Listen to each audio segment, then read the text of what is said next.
So a bunch of you saw the news yesterday of Dabo Swinney, who has been very outspoken about NIL, about the transfer portal, pretty much unleashed on the University of Ole Miss and Pete Golding, the head coach, about tampering with the player Nick Ferelli coming from Cal to Clemson. Now, Nick Ferelli, if a lot of you aren't familiar, I really wasn't, is that he's the ACC Rookie of the Year, led the team in like 87 total tackles or something like that. And a guy like that who was at Cal looking to up his situation within conference and go to Clemson was set to receive, I want to say, close to $1 million from Clemson. And I don't know if that was a total number, but Ole Miss came to him and offered him $1 million after he had signed. I'll take this break to put a cut in the video of what Dabo Swinney said, and then we'll jump back into it after that. 9 p.m., the agent, Ryan Williams, calls Jordan Sorrells. And during that conversation, Ryan conveys that Ole Miss has been coming hard after Luke. Enrolled at Clemson, that's been in class. Agent assured him, yes, the same one. Jordan, the head coach at Ole Miss, you're signed. What's the buyout? Coach Golding also texted him a picture of a $1 million contract. So now, after watching that video, you saw or you heard Dabo Swinney say that on January 11th, he enrolled into the school. And just a little bit after that, Ole Miss is on his phone asking him, hey, what's the buyout? And Dabo goes on to talk about how that's just blatant tampering, that there needs to be something done about this. And I truly believe that this is a fork in the road moment for NIL and for the transfer portal. I think there has to be something that needs to be done about this, especially if somebody like Dabo Swinney is very outspoken about it. A lot of people haven't necessarily agreed with Dabo Swinney on a lot of things in a very long time. So to see everybody kind of jump on his side about this kind of speaks volume to the severity of what this can lead to in the future.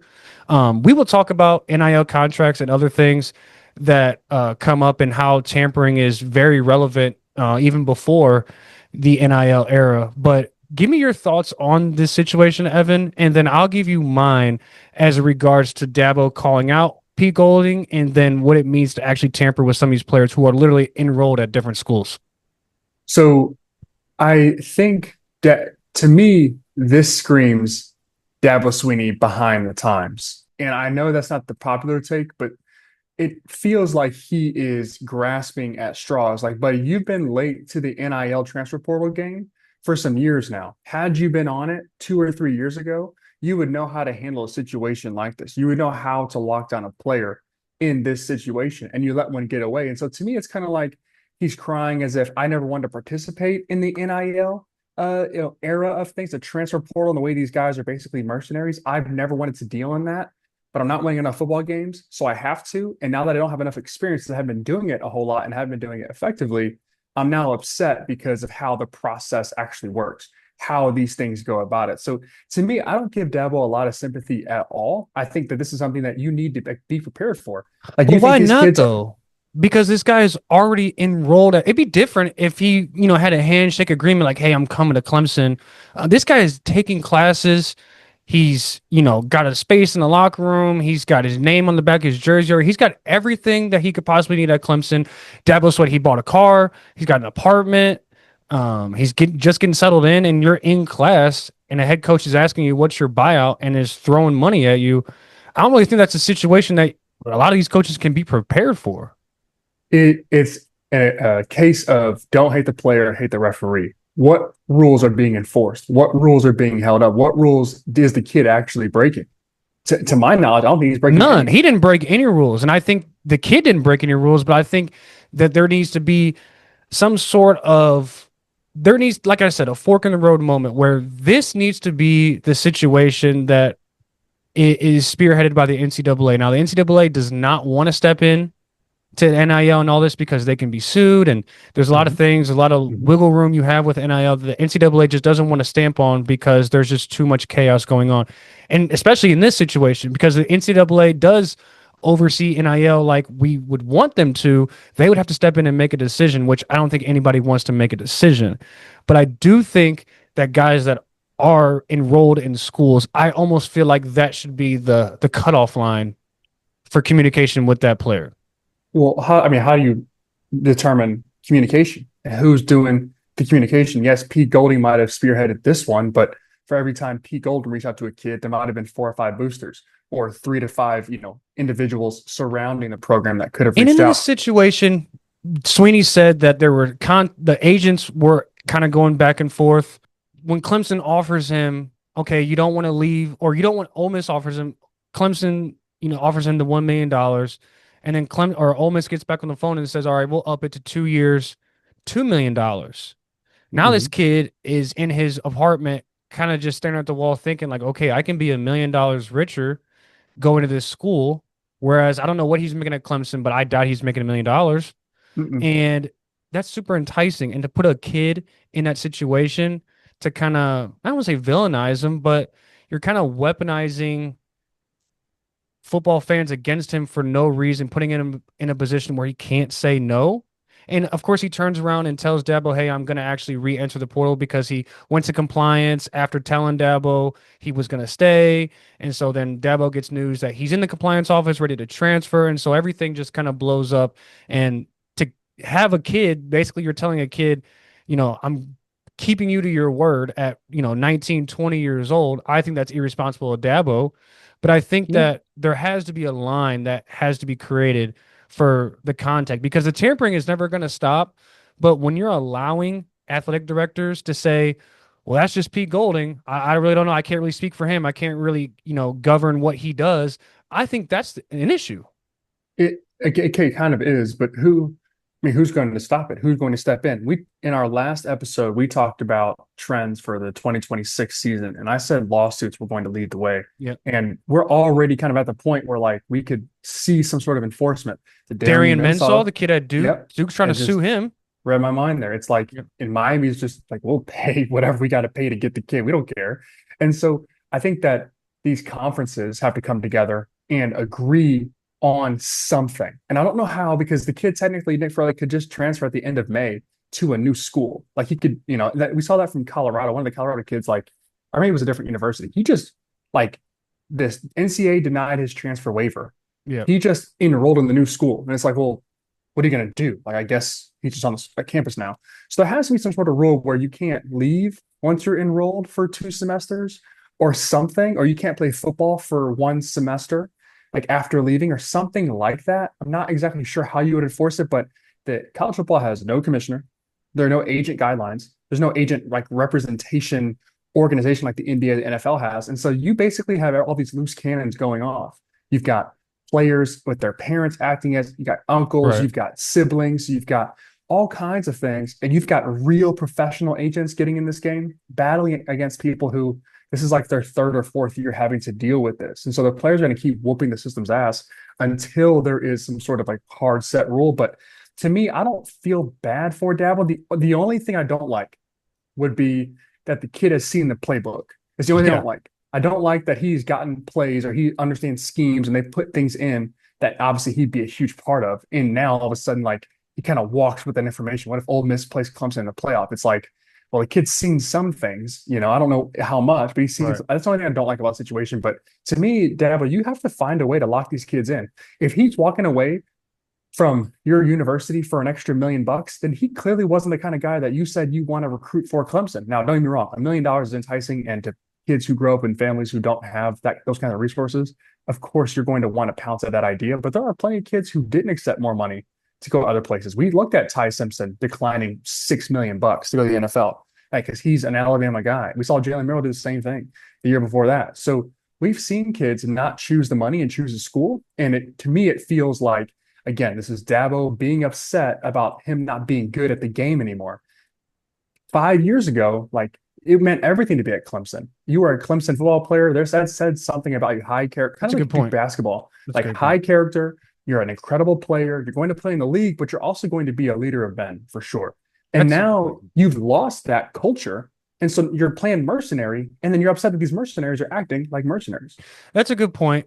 And I do think the relevancy of Clemson being in more of a downfall trend is hurting him and his recruiting cycle. And I don't think anybody looks at Clemson as an elite school anymore. I think they had caught lightning in a bottle with Deshaun Watson and Trevor Lawrence, and they had really, really good rosters that benefited from only playing in a 14 playoff.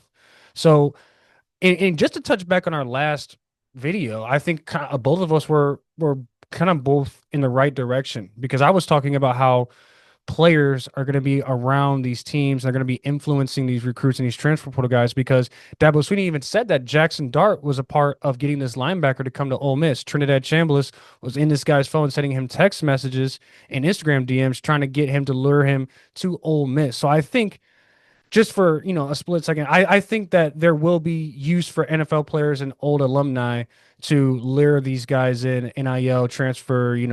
Come here, you're gonna get to the league. Come here, we're gonna get you paid. Whatever the case may be.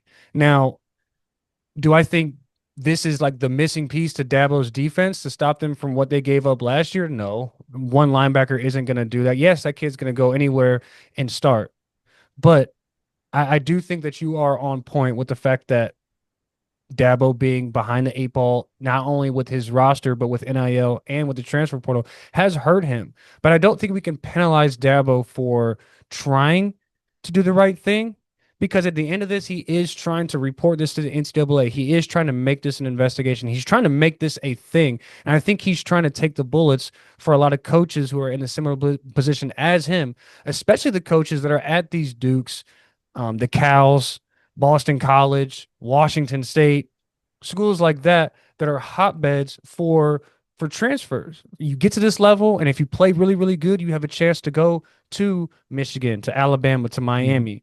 And if you don't, well, you can make a decent amount of money here, but this is kind of what it is right now until we pop up with a Kurt Signetti that's at Indiana, and okay, now we're relevant again. But I think there's a lot of layers to this. I think this isn't the end of this type of thing happening. I think it's only going to get worse because you're putting kids and potentially families in a weird spot to not take $1 million that's being offered you just to switch jerseys. Like I don't really think like he earned $1 million, but he ain't earned two. And so Ole Miss is just that greedy that they want him. And I don't know if it's Pete Golding trying to take this Lane Kiffin angle about things, or if he's trying to, put Ole Miss in this spot to be this destination type of school. But they have to keep wanting to do that. I just don't know if Ole Miss is the pro. They're not LSU. They're not Florida. They're not Alabama. They're not Ohio State. And so these are the games that I think they're going to have to play. Um, how hard was Ole Miss going after this kid when he hit the portal from Cal? I don't know. They had him on a visit, and Dabo Swinney said that the visit was unorganized and it was chaotic, and nobody really knew what they were doing. They didn't really know much about his kid, and so for them to have that impression, leaving Ole Miss, going to Clemson on an official visit, enrolling in Clemson, accepting the offer, and then a couple weeks later, or not even a week later, he's being contacted by Ole Miss again and just being lured by an extra $1 million. Where is that million coming from? Is it coming straight from this revenue that we generated last year, or is this an extra booster that's throwing $1 million around? I'm not really sure. I just think that this isn't something that the transfer portal needs to turn into, where these coaches and these schools are getting the short end of the stick here, while this kid just gets to, Yeah. up 500,000 to $1 million because he played hard to get. Well, so there are a lot of layers to even what you just said there, but I would say two things. One is Pete Golding has been known to be a really good recruiter. So like there's that. We know that he was kind of the engine for the Ole Miss recruiting, and it was kind of a shock that he didn't go with Lane as the I think defensive it guy speaks there. more to why he didn't go with Lane because he has the ability to now do shit like this. Well, I don't I mean, just going on the past 4 years of football, I don't know how good Clemson's recruiting has been. So I'm not sure how good the kid even is. Like, yeah, he was good, in the I mean, ACC, which conference rookie of the year, anybody in the ACC is taking him. I'm not saying you wouldn't. I'm just saying, is the kid is he a SEC linebacker right now? I don't. We've seen plenty of guys.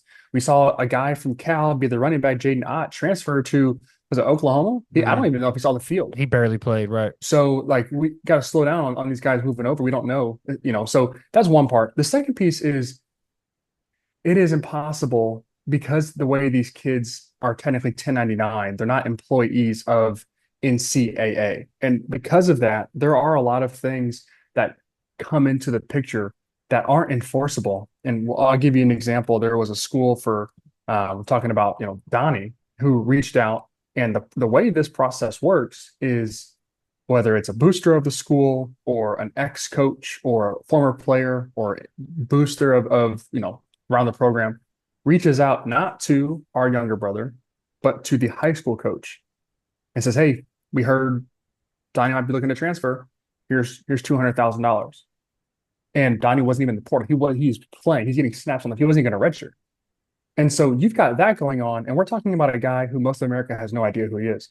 Wasn't freshman newcomer of the year. Wasn't any sort of accolade. Good player, great player, but like Right. not this level of. And so that's going on at a much smaller level for these kids who are rock stars, who are actually good players.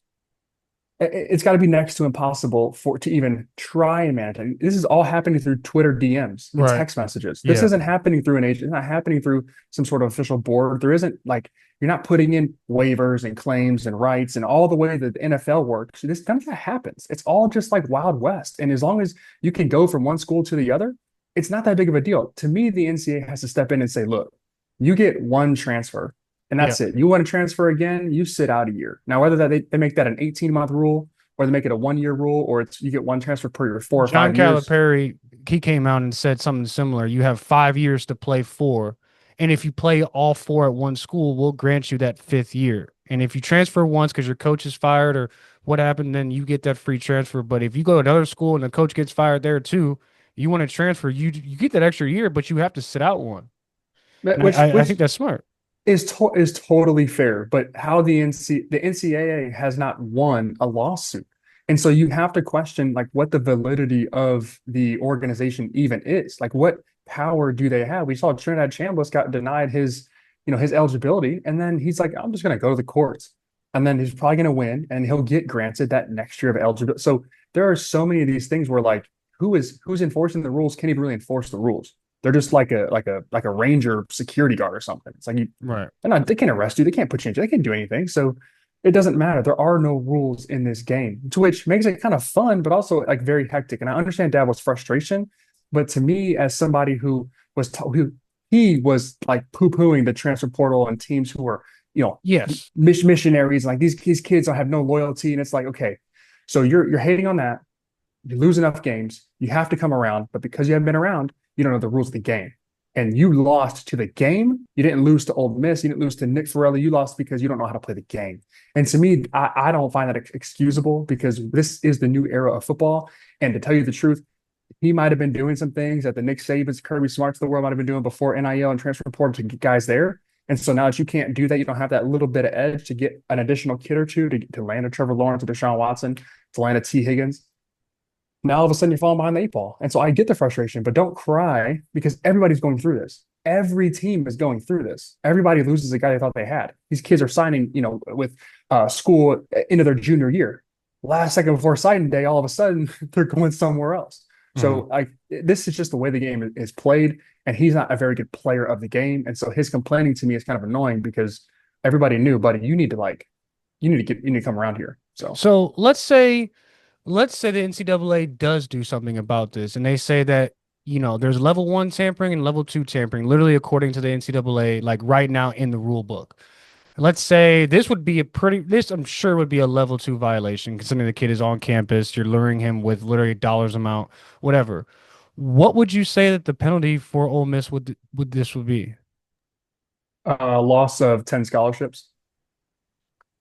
I would say, Fine. um, no, I would say maybe it's 15 scholarships. I would make it so that it'd be hard for you to compete.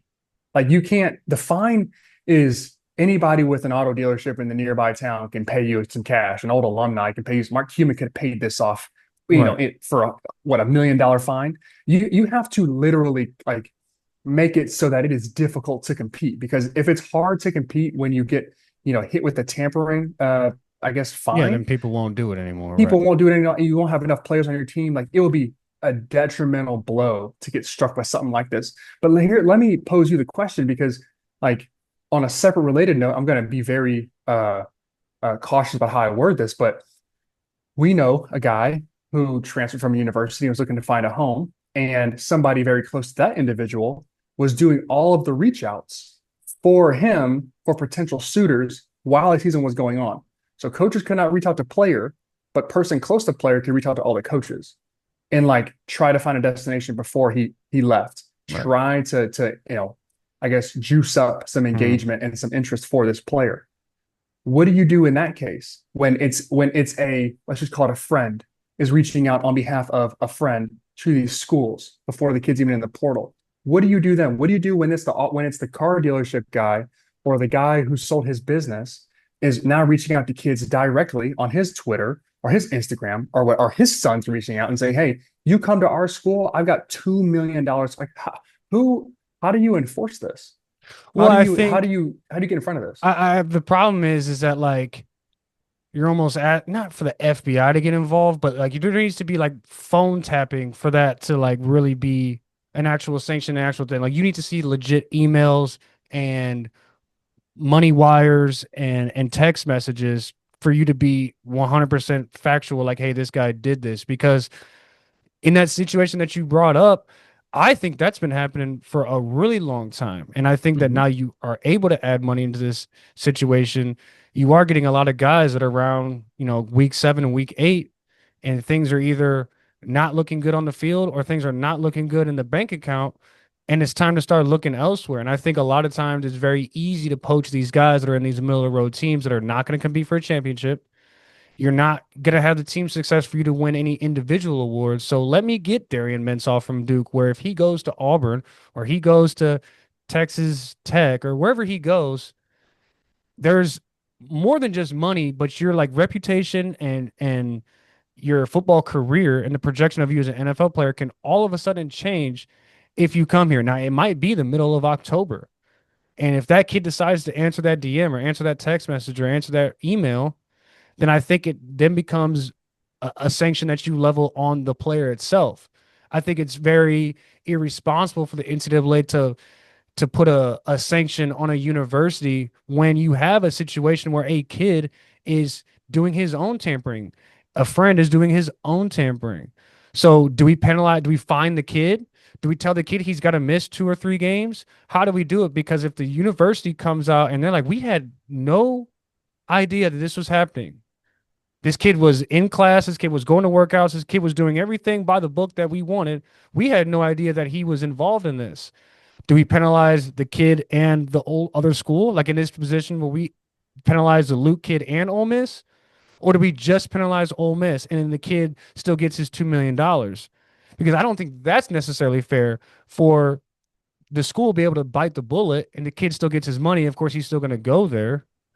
But I also think it's kind of unfair for this all to happen. You find the kid or you tell the kid he has to go back to Clemson. I don't think that's fair either. But I do think could happen is that the NCAA starts to fine or punish these kids individually because I keep on saying everybody's out for themselves. Well, if you're going to be out for yourself, you have to suffer those consequences by yourself. And I think that's what Yeah. could happen. So I agree with that, except for the NCAA is not a governing body. They cannot That's technically true. take money away from you. They can't do that. So they can suspend you. So like maybe that's something that you would look into. But like when you start talking about like laws and you mentioned the FBI and like that sparked an idea, and I'll share that in just a second. But it's like when has involving the government ever made anything better? No, never. So it Yeah. at all. So I don't know if that's the route you'd want to take for a situation like this. But think about it like, and you mentioned, these kids and like the loyalty and everything. Think about the quarterback at Washington. Was it Desmond Williams? Is that his name? Desmond, Demon Williams. Demon Demon Williams. Williams. Yeah. He like the team is like he got Demon to earn Williams. our Yeah. trust back. He wanted to go to LSU, and then he Mhm. wasn't in the portal. So it's like that's That's a tough. very interesting situation. That one is more realistic. Like, hey, you gotta Yeah. earn some shit back from us, which I Which understand. like I don't even know what that means. He's not going to play the worst football because he is at Washington instead of LSU. The kid just wanted more money, so like God forbid he chases it. Here's where this would be a fun and very difficult thing to do. But if you could start the way that you could get the law involved and wrap all this shit up is if you got sports betting involved in where these players landed. And here, let me break it down to you. All right. So if these sports books made odds for where these players were going to land, and again, these props would be very, very like there wouldn't be a ton of action on them. But when Right. there Yeah. was, like you would know it. So you have action on where's Nick Ferelli If going you to can be. bet it, Okay. somebody rich is going to bet on it. That's a fact. If we get bet on, Nick Ferelli going to Clemson is a bet on. That bet cashes. And then somehow, some way that player ends up, and let's say there's another bet placed on that player going to Ole Miss right before it closes out. Technically, both of those bets are right, but the Mm-hmm. bet closes out with him at Clemson. Okay. And then he leaves. Now that triggers something for the casinos to say, hey, there was tampering here. Somebody knew something was going to happen before it happened. There's inside baseball here. FBI gets involved. That's how you could enforce some of these things. It would just Great require point. a real apparatus around sports betting, which would be very difficult to do. But that's how you could get the government involved. You have all these guys with these player props. Saw the NBA had a huge scandal, second day of basically opening night. Yeah. All these arrests happening. Like Shoot, the same college thing basketball scandal that just dropped last week. Yeah, in the same thing. A10, 100%, same exact thing. And so I think that there is a way if the NCAA wanted to lean into it with sports betting is, hey, we just set the odds, make sure there are odds for these things. And then if you see humongous bets, we know tampering happened. We know somebody knows something they shouldn't. And all of a sudden now we can get the government involved. Now people are going to jail for this. Now you've committed wire fraud, buddy. You're a felon. You're looking at 3 to 5 years in prison. Like that could be a solution. It's a ridiculous solution, but it could be a solution.